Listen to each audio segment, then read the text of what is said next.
Module 2, les parois performantes et leur liaison. Les objectifs de cette séquence sont les suivants. Tout d'abord, connaître les points clés de la mise en œuvre, être capable d'expliquer à un autre interlocuteur, et enfin, de pouvoir identifier les parois performantes ainsi que les pompes thermiques. La première question qu'il faut se poser, c'est pour vous, qu'est-ce qu'une paroi performante? Effectivement, tout le monde voit à peu près à quoi ressemble une paroi, mais que signifie l'adjectif performant?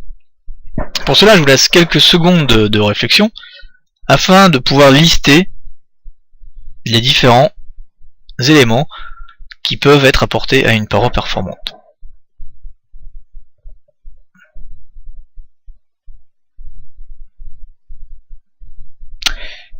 Voilà, le temps est peut-être un peu court au niveau de la réflexion, mais nous pouvons déjà dire que une paroi performante est un élément de structure. Il assure effectivement un rôle mécanique dans le bâtiment et doit répondre à des normes parasismiques.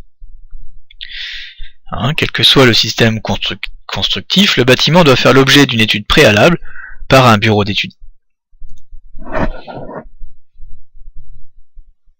Ces études spécifiques vont permettre de vérifier d'une part la nature du sol, le dimensionnement des aciers et le dimensionnement des bois porteurs. Deuxième point, bien entendu, une paroi performante se doit d'être une protection contre les intempéries. Donc une paroi performante garantit l'habitant contre les intempéries extérieures telles que la pluie, le vent, la neige, le gel, le soleil. Bien sûr, le choix du revêtement extérieur est dépendant de la situation géographique. Par exemple, le type et la forme de la toiture, en montagne, aura une forte pente pour ne pas accumuler le poids de la neige sur le toit.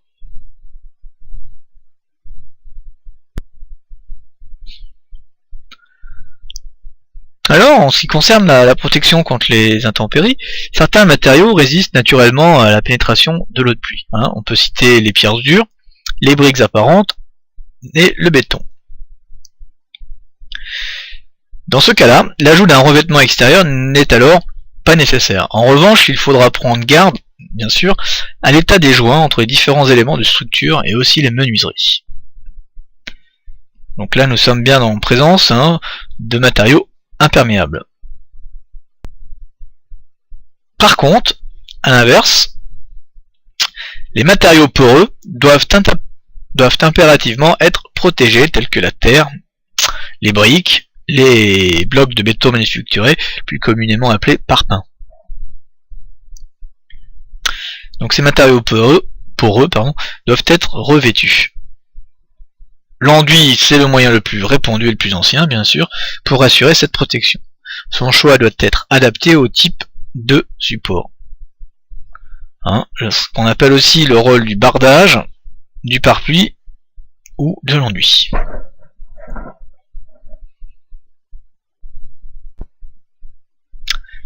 Donc on distingue principalement deux types d'enduits, un à base de ciment et l'autre à base de chaux.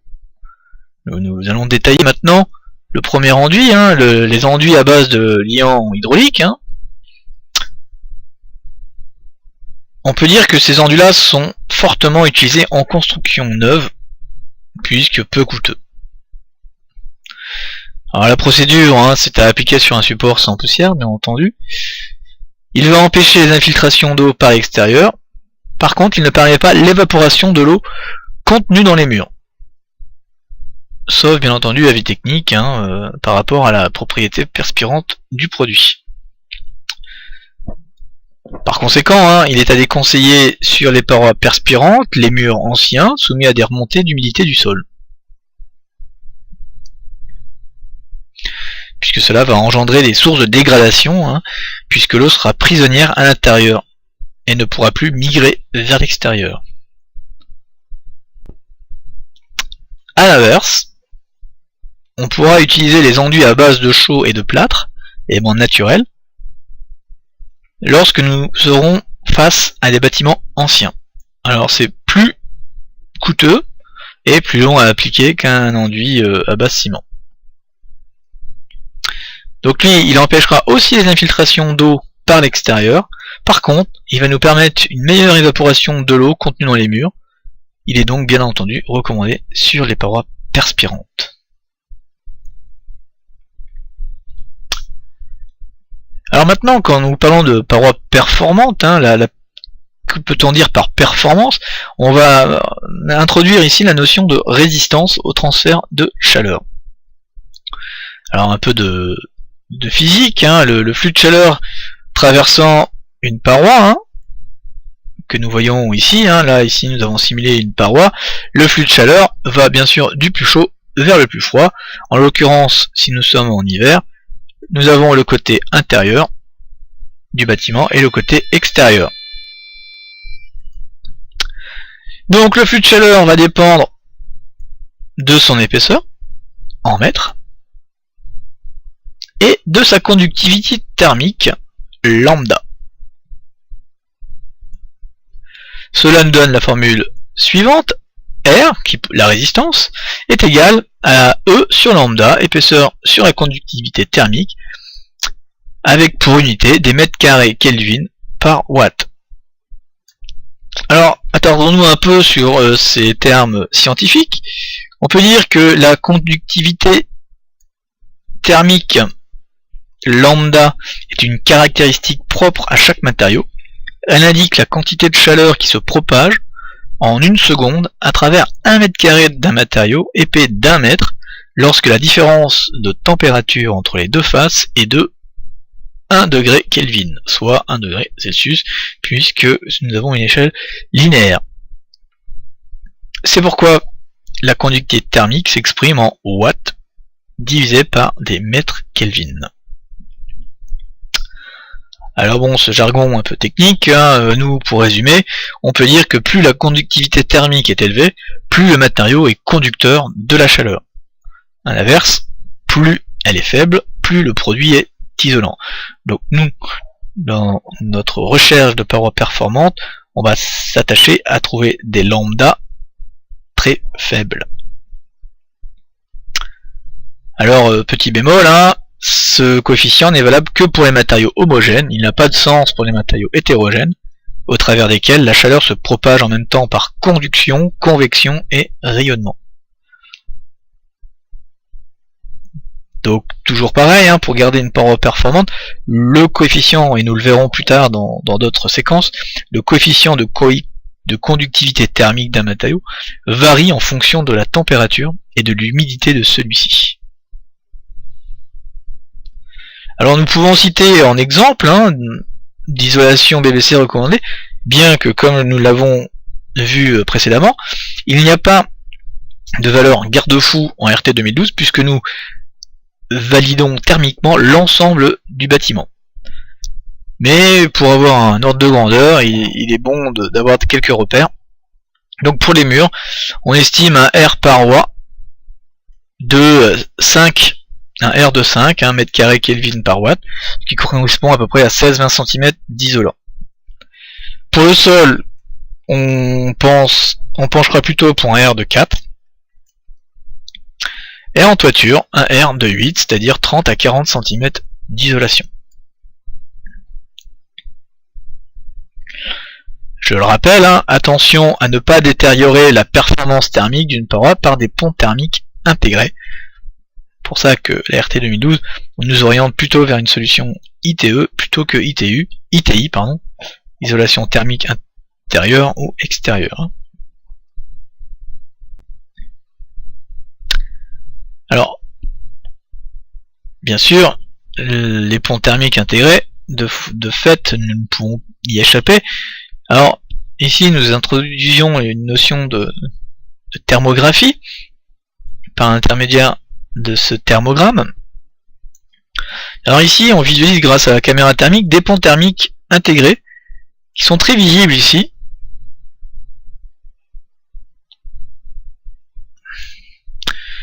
Alors ces ponts thermiques intégrés, appelés PTI, sont générés par des chevrons ou des rails métalliques.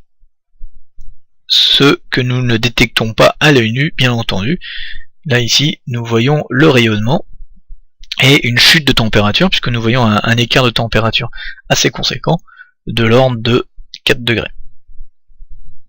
Il est intéressant aussi de souligner, mais ce ne fait pas l'objet de cette séquence, nous ne sommes pas là pour faire un diagnostic de thermographie, mais une petite tache sombre à cet endroit, cela nous fait penser plutôt à une fuite d'eau qui va venir détériorer l'isolation et générer un point froid à ce niveau-là.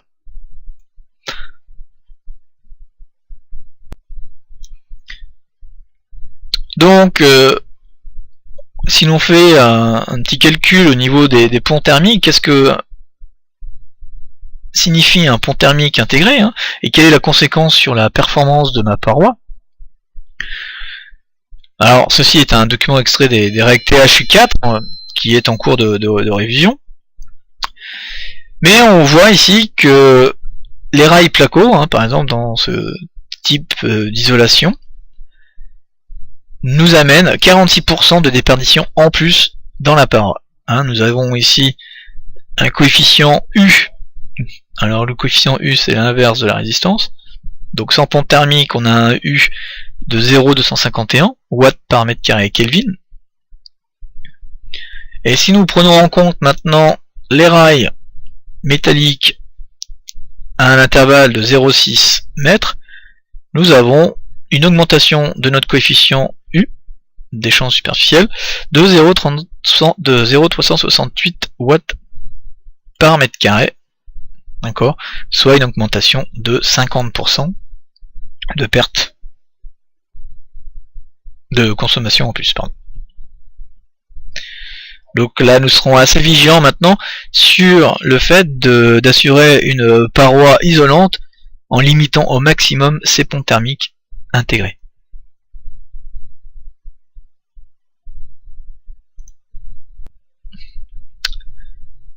Alors, maintenant, le troisième ou quatrième item, et nous rentrons maintenant sur l'étanchéité à l'air.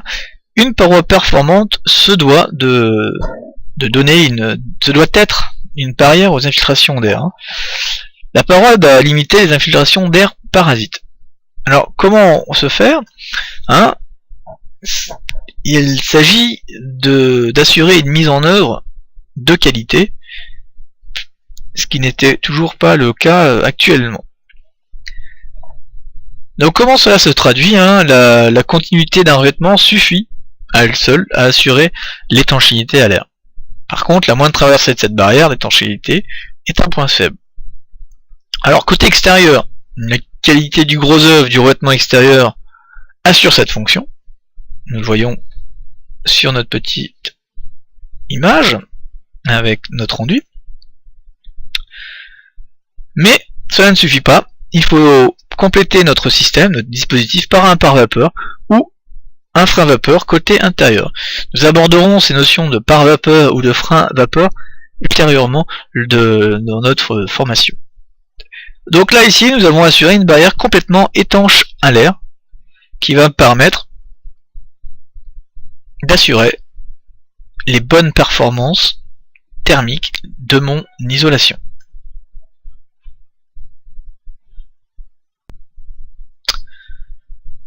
Donc vous l'aurez compris, si nous avons des fuites dans notre pare-vapeur, l'humidité présente à l'intérieur ou à l'extérieur, en fonction du flux thermique, il y aura un risque potentiel de condensation si nous atteignons la température de rosée, du point de rosée.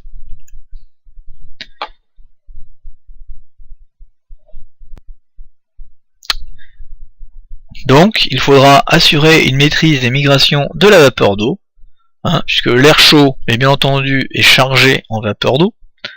L'hiver, l'air intérieur humide va migrer à travers les parois pour se décharger en se refroidissant, comme sur l'image ici, en condensation.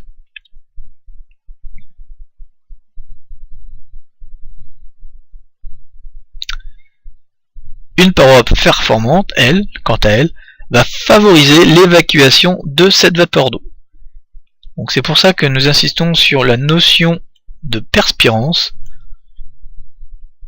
Il est important de ne pas piéger la vapeur d'eau dans ma paroi, et au contraire de l'évacuer. Et nous verrons par la suite comment faire pour y arriver. Alors un exemple de migration de vapeur d'eau, hein. Là ici c'est le contre-exemple avec le doublage intérieur, bien connu de systèmes constructifs en France.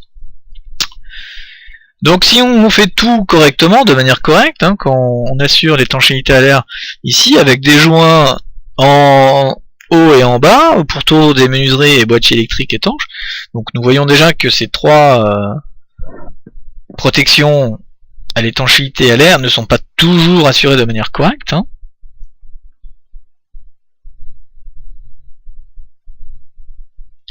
On peut se poser la question, dans le temps, de la durée, de la durabilité de ces joints. D'accord ? Donc les plaques de plâtre et leurs jonctions ne sont pas étanches à la vapeur d'eau, et la condensation, elle, va inévitablement aller contre la maçonnerie. Donc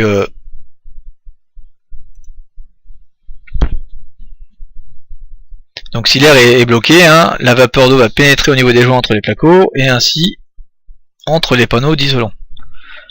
Alors par temps froid, la vapeur d'eau va pouvoir condenser contre la maçonnerie, qui peut se trouver à une température négative.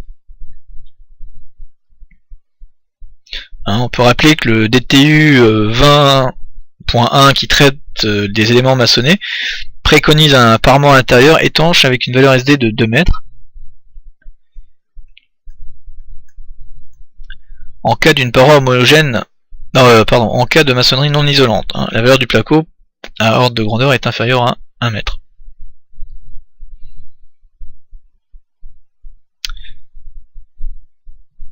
Donc attention à être vigilant dans ce type de mode constructif, en mode d'isolation. Là, il va falloir ajouter une membrane complètement étanche à l'air, alors par plusieurs procédés que nous détaillons. On va essayer de créer une barrière d'étanchéité à l'eau côté extérieur. Ça c'est notre première barrière étanche à l'eau. Et nous allons assurer une barrière étanche à l'air côté intérieur, de façon à encapsuler notre isolant. D'accord. Et pour cela, il faudra réaliser une gaine technique intérieure qui ne va pas influencer, hein, qui n'aura aucune influence sur l'étanchéité à l'air de notre isolant. Donc voilà à peu près le pictogramme que nous pourrons prendre, hein, le schéma. Une barrière étanche à l'air côté intérieur, une barrière étanche à l'eau côté extérieur, et un plénum ou vide technique pour assurer tous les passages de gaine technique. Voilà comment on peut constituer maintenant une paroi performante.